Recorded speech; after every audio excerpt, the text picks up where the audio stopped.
Olá, seja muito bem-vindo. Está começando o DC Notícias Web nesta quarta-feira. Veja os destaques dessa edição. Foz do Iguaçu inicia vacinação contra a Covid-19 em pessoas com comorbidades. O município amplia autorização para 40% o funcionamento das atividades do comércio.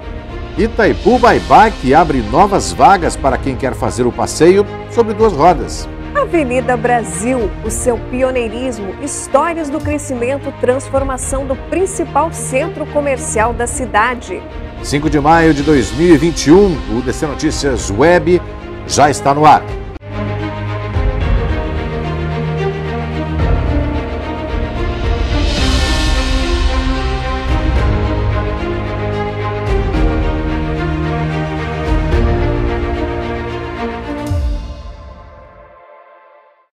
Olá, o DC Notícias Web dessa quarta-feira abre falando da vacinação em Foz do Iguaçu contra a Covid-19. O novo lote possibilita o início da imunização para pessoas com comorbidades. A cidade de Foz do Iguaçu recebeu mais de 8.000 doses da vacina AstraZeneca para dar continuidade à vacinação contra a Covid-19. Nessa nova fase, pessoas com comorbidades e deficientes permanentes entre 55 a 59 anos que recebem Bolsa Auxílio serão vacinados. Gestantes, forças de segurança e idosos das 20 unidades básicas de saúde também continuarão a ser vacinados. O agendamento para a primeira dose deste grupo está disponível no site da Prefeitura. No dia da vacinação, além dos documentos pessoais, as pessoas com comorbidades também deverão comprovar a doença. Para as pessoas que realizaram acompanhamento médico no SUS, essas informações constatarão no prontuário do paciente. Os demais integrantes desse grupo de risco deverão apresentar atestado médico ou um formulário padrão preenchido por um profissional da saúde. O documento também estará disponível no site da Prefeitura e, quando o usuário inserir os dados, o sistema de agendamento fará a filtragem. Assim como o atestado médico, a carteirinha da Associação de Diabetes de Foz do Iguaçu também estão validados para comprovar a doença. A descrição completa de todas as comorbidades está disponível no site da Prefeitura que está aparecendo na tela. Em Foz do Iguaçu, um novo decreto permite que atividades comerciais funcionem com 40% da capacidade a partir dessa quarta-feira.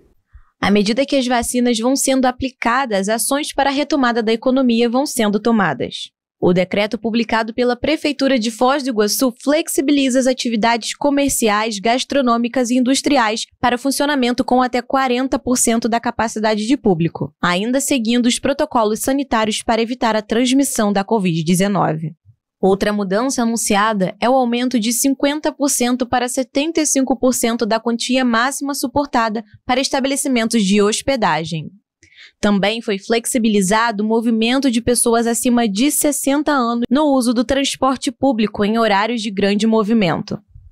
E agora, falando da Câmara de Vereadores, um requerimento solicita informações da Prefeitura se existem no município projetos para reciclagem de resíduos sólidos para construção civil e demolições de obras. Com o intuito de reduzir, reutilizar e reciclar, a Câmara Municipal de Vereadores solicitou que a Prefeitura de Foz do Iguaçu informe se existe no município projetos para reciclagem de resíduos sólidos da construção civil e demolições de obras. O requerimento foi feito pelo vereador João Morales. O objetivo é obter informações qual o plano do município hoje para a destinação desses resíduos, sabendo que tem uma lei que determina, já dá uma destinação legal, e tem um plano do meio ambiente desde 2012, que se criaria um mecanismo. Então essa é a preocupação do vereador, para que o que está sendo feito já, porque hoje nossos aterros estão recebendo cada dia mais entulho, mais resto de construção, e nós sabemos que esse resíduo pode vir a gerar economia para o município. Nós temos aí uma usina de asfalto, do qual sai a matéria-prima para a produção do asfalto, pelo menos para fazer a base do asfalto que vai ser feito, e nós podemos utilizar isso como podemos utilizar isso como matéria para estar economizando no município. Então eu vejo que é uma saída, e nós falamos tanto em economia e por que não utilizar desse mecanismo.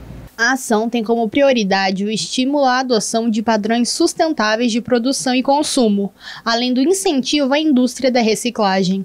Sucesso no lançamento. O projeto Itaipu by Bike abre novas vagas para quem quer conhecer a usina sobre duas rodas. A nova atração de Foz do Iguaçu, Itaipu by Bike, foi um sucesso, por isso o complexo turístico hidrelétrico da usina decidiu abrir novas vagas para o passeio. Neste mês de maio, estão sendo adicionados mais 5 lugares em cada um dos dias do evento para aqueles que se interessarem. Lembrando que a programação ocorre aos sábados, às 4h30 da tarde, e aos domingos, às 8h30 da manhã. A idade mínima é de 14 anos e o valor dos ingressos para turistas é de R$ 42, sendo que para os moradores de Foz do Iguaçu e região, o atrativo é gratuito. São 19 quilômetros pelas estradas e trilhas da usina, que conta com 4 paradas e leva cerca de 1h30 para ser concluída. Para participar com segurança, é necessário o uso de capacete e máscara, e o programa também inclui uma ambulância e um veículo para um reboque caso haja emergência. A UDC anunciou essa semana uma grande novidade para os profissionais do direito, o lançamento do curso de doutorado. É uma parceria com a Universidade Presbiteriana Mackenzie de São Paulo. O pró-reitor, professor Dr. Felipe Chiarello, destacou a parceria com o Centro Universitário Dinâmica das Cataratas.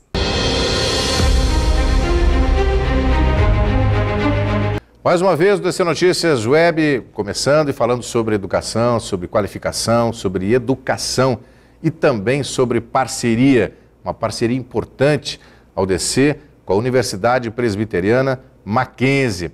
Para falar um pouquinho sobre tudo isso, nós estamos recebendo e vamos conversar com o professor Dr. Felipe Chiarello. Professor, antes de mais nada, é uma honra, é um prazer muito grande conversar com o senhor aqui no DC Notícias Web. Para mim, a honra é minha, Luciano. Eu queria agradecer aí ao DC, essa nossa parceria. A UDC é uma grande parceira do Mackenzie e para nós estar aqui no programa é uma alegria poder transferir aí, trocar ideias, receber novidades daí. Sempre essa troca é muito importante. Professor, a gente está falando em parcerias, a UDC o Mackenzie, né? Porque dá para dizer que é o Mackenzie, né, professor? A gente gosta do o Mackenzie, é interessante isso. É uma coisa cultural, desde a época do início de 1870 do Mackenzie. Professor, então vamos falar um pouquinho sobre essa parceria, que ela não é nova, mas tem novidades com relação a isso, né? Como eu estava te falando, né? O Mackenzie, eu falei o Mackenzie porque ele começa como Mackenzie College, com o casal Chamberlain, em 1870, e é uma instituição extremamente tradicional. E a gente tem essa parceria com a UDC, não é de agora. Eu, inclusive, coordenei, antes de ser pró-reitor, eu fui coordenador do mestrado interinstitucional entre o Mackenzie e a UDC. Já faz uns bons anos, mas essa parceria só se solidificou. Eu fui para aí, fui extremamente bem recebido, fui muito acolhido pela UDC, fiquei impressionado com as instalações, com a infraestrutura. Olha, essa parceria para mim foi uma grande aquisição de ambas as instituições. E até porque agora tem uma novidade que é o doutorado. Nosso curso de Direito, do qual eu fui diretor há alguns anos, é um dos cursos mais importantes do Brasil. Nós ficamos em primeiro lugar em aprovação da OAB no Brasil inteiro, em número de candidatos, em alguns exames. Nós temos grandes aprovações em concurso. Enfim, nosso mestrado é um dos mais bem avaliados do Brasil, mestrado e doutorado, nosso programa de estrito senso. E agora a gente leva essa expertise, a gente levou para o mestrado na UDC e agora a gente leva para o doutorado. Professor, por que o Mackenzie tem esse referencial tão forte, tão grande no Brasil? Eu acredito que é por conta dessa tradição que o Mackenzie tem em ser uma instituição que carrega valores muito, muito fortes. Ela tem uma ideia muito sólida do que ela quer, da missão dela. Então, isso perpassa uma sensação de pertencimento. Você sabe, Luciano, eu já tive em várias instituições de ensino, eu leciono há muitos anos, passei por grandes instituições de ponta no Brasil, mas eu nunca tive a sensação de pertencimento que eu tenho no Mackenzie. A gente tem uns prédios aqui que tem uns tijolinhos desde da fundação. E esses tijolinhos entram no coração da gente, é uma sensação maravilhosa. A gente não existe ex-mackenzista, a gente diz. É para sempre mackenzista. Talvez esse seja o segredo, ou seja, essa transmissão, nesse sentimento de continuidade, nesse amor, porque tudo isso é levado para os alunos, para quem entra, para quem sai, e isso vai repassando. Esse talvez seja um pouquinho do segredo, professor? Sim, a gente teve há pouco um relatório da instituição com menor abandono de alunos do Brasil, é o Mackenzie. Então é muito bom imaginar que a gente tem essa fidelização. E essa fidelização é parte desse espectro, desse segredo que eu te falei, da sensação de pertencimento. Os nossos alunos se sentem verdadeiros membros de uma família. Essa é uma parte. Uma outra é a qualidade também do ensino, ou seja, a parte pedagógica também. Tudo isso também conta muito, né, professor? Sim, a gente tem um quadro docente, uma infraestrutura, como poucas universidades aí, eu diria, na América Latina. Graças a Deus, em rankings internacionais, a gente está muito bem posicionado, a gente aparece com grandes parcerias internacionais. Tivemos aí um grande financiamento nos últimos anos em projetos de pesquisa. O Facebook, por exemplo, aportou mais de 2 milhões de reais aqui no Mackenzie com projetos de pesquisa. O Google, mais de 380 mil reais. Grandes instituições mundiais investem no Mackenzie como um centro de pesquisa de referência. Além da gente ter um prédio, que é o mais moderno centro de pesquisa em grafeno da América Latina, que já é uma grande referência no mundo. Professor, aqui a UDC, através do professor Fábio, da professora Rosiclér, eles investem muito nessa questão da inovação, na pesquisa e também nessas parcerias internacionais que, inclusive, o senhor comentou.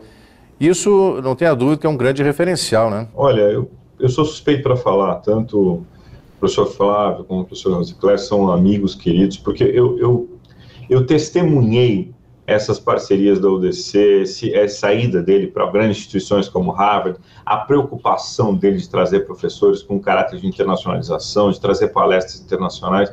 Poucas pessoas têm essa visão. Então, de certa forma, a gente compartilha valores, compartilha ideais. Muitas e muitas vezes ele me chamou para palestrar aí na UDC quando eu tinha alguma coisa nova, quando eu ia trazer algo de novo. E a gente sempre trocou ideias, a gente continuou nessa parceria trocando informações. E eu fiquei muito feliz com o convênio que ele fez com uma área de inovação tecnológica de Harvard. Poucas pessoas realmente têm essa visão. Então, eu estou muito feliz de reiniciar, recomeçar formalmente alguma coisa que continuou tacitamente, essa parceria com a Universidade Dinâmica das Cataratas. Professor, quais são os critérios que o Mackenzie se utiliza para fechar essas parcerias com diversas instituições aí, Brasil afora? A ideia de você fazer o Minter e Dinter do ponto de vista da CAPES é você levar excelência de mestrados e doutorados para outras regiões do Brasil que não a sua, né? E essa é a ideia institucional da CAPES. Mas aí a gente tem que ter alguma ligação que nos leve a acreditar que essa instituição tem os mesmos valores que a gente, que tem os mesmos ideais, que ela tem um caráter sólido também econômico, que ela é uma parceira efetiva em tudo. E a UDC traz isso para a gente já fez isso, já deu certo, e agora continuamos no doutorado.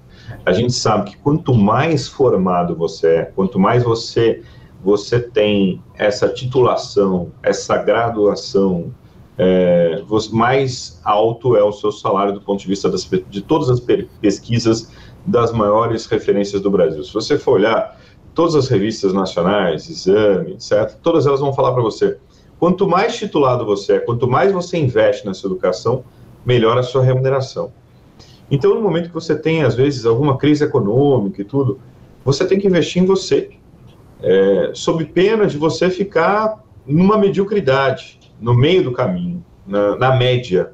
Então, quem está acima da média vai ter sempre espaço para quem está acima da média. Então, as pessoas que procurarem se qualificar com grandes cursos, com um diploma de validade importante no Brasil e no exterior, elas sempre vão ter espaço. E é importante destacar, professor, o momento que o Brasil, que o mundo vive, na verdade, né, nessa questão da pandemia. Há pessoas que dizem, não, esse é um momento que não é o ideal para isso. Mas, em compensação, quem tem essa visão um pouco mais à frente, já pensa justamente o contrário. Este é o momento, justamente, de se qualificar, né? A gente tem sentido isso de forma positiva, Luciano. Nós tivemos o maior processo seletivo da história dos nossos mestrados e doutorados no Mackenzie. Nós tivemos, saiu o resultado ontem, nós tivemos 110% de preenchimento das vagas. Como isso? Nós tivemos overhead nas vagas aí, pela quantidade de procura. Então, a gente tinha alguns bons alunos, então a gente teve que atender para não perder esses bons alunos, porque eram alunos qualificados, que tinham um currículo sólido, eram pessoas que iam agregar valor à nossa pós-graduação. Então, a gente concordou em aceitar alguns alunos especiais nesse sentido, os alunos com matrícula de disciplinas, para poder agregar novos valores à casa. Nós tivemos realmente o maior processo seletivo da história do mestrado e doutorado do Mackenzie no meio da pandemia. As pessoas estão buscando qualificação. O que os pesquisadores, futuros pesquisadores, e que vão ingressar e vão assumir essa responsabilidade de fazer acontecer, da pesquisa, enfim, do estudo, da qualificação, o que podem esperar? Bom, primeiro que a qualificação de doutor é uma qualificação cada vez mais buscada. Porque, além de você poder lecionar na graduação e na especialização, você vai poder lecionar no mestrado e doutorado. Te abre duas possibilidades novas, duas perspectivas novas, e sem contar que os professores de mestrado e doutorado têm uma remuneração claramente superior aos professores que só lecionam em graduação. Então, isso tem uma perspectiva econômica e uma perspectiva de carreira. Além disso, as pesquisas no doutorado, elas sempre têm um caráter de inovação. Ou seja, essas pessoas vão criar coisas novas para o Brasil e para o mundo.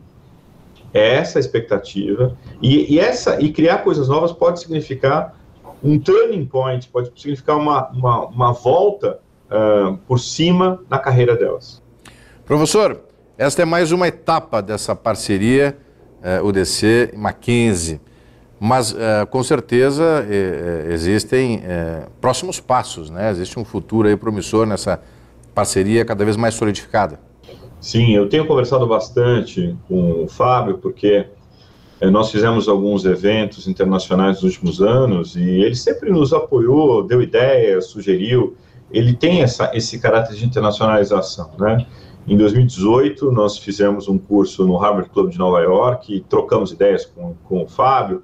Em 2019, nós fizemos uma série de palestras na Columbia University em Nova York, que é da Ivy League, e depois fechamos um curso na Berkeley e terminamos o ano em Yale. Tudo isso sempre em contato com o Fábio, 2019. 2020 foi um ano realmente difícil para parcerias e viagens internacionais, mas a gente tem uma perspectiva grande de fazer aí, quem sabe no final de 2021 ou 2022, um grande evento na China. Eu gostaria de agradecer demais a sua atenção.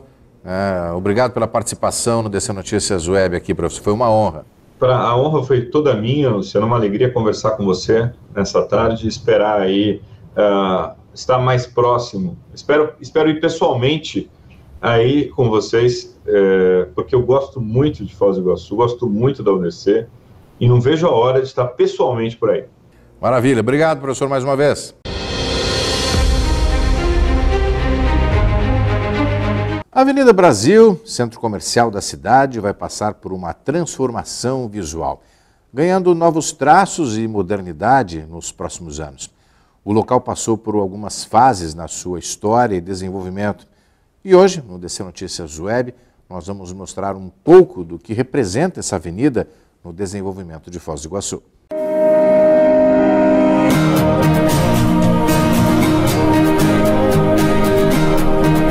Localizada no coração da cidade de Foz do Iguaçu.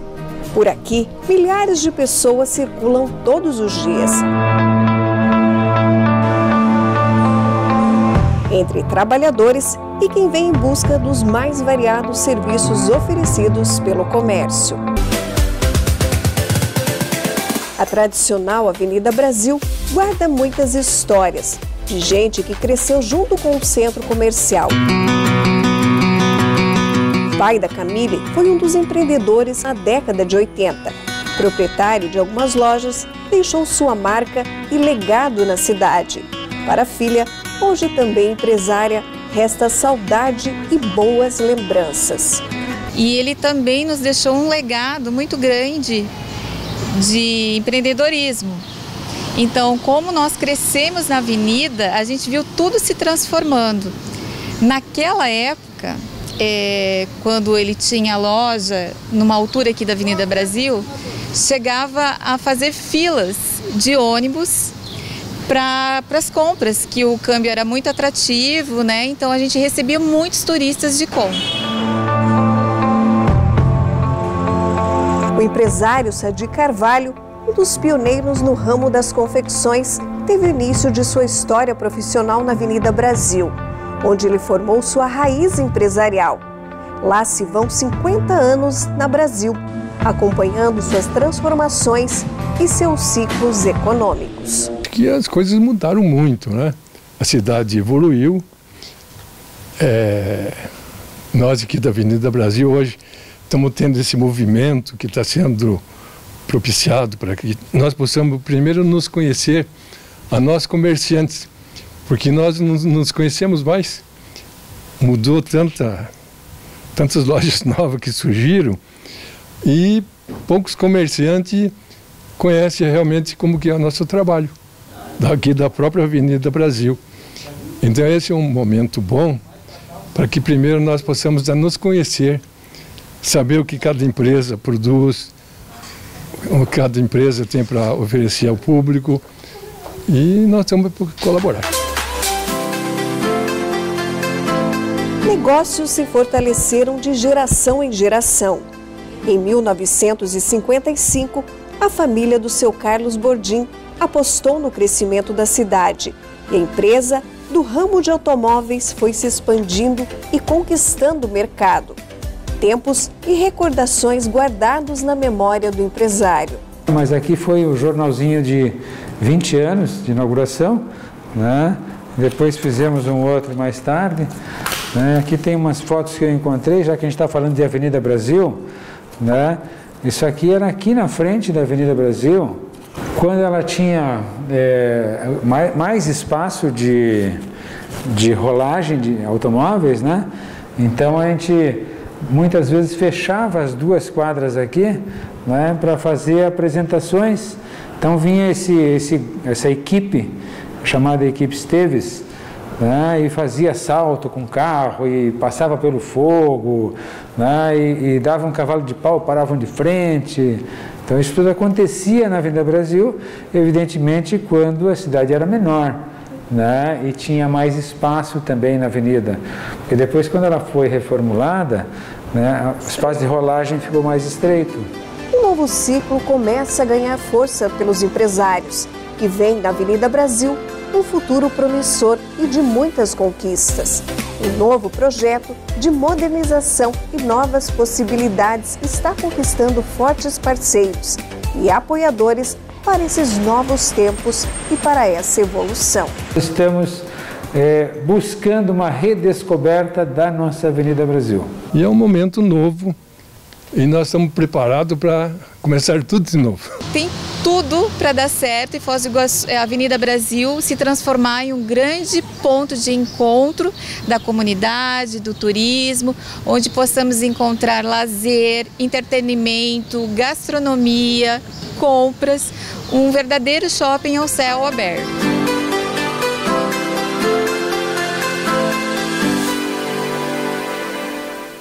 BBC Notícias Web desta quarta-feira vai ficando por aqui. Nós voltamos ao vivo amanhã. Curta, compartilhe, acompanhe essas e outras publicações que você acaba de ver aqui no BBC Notícias Web em nossas redes sociais oficiais. Por hoje é só. Obrigada pela sua companhia e até amanhã. Até lá.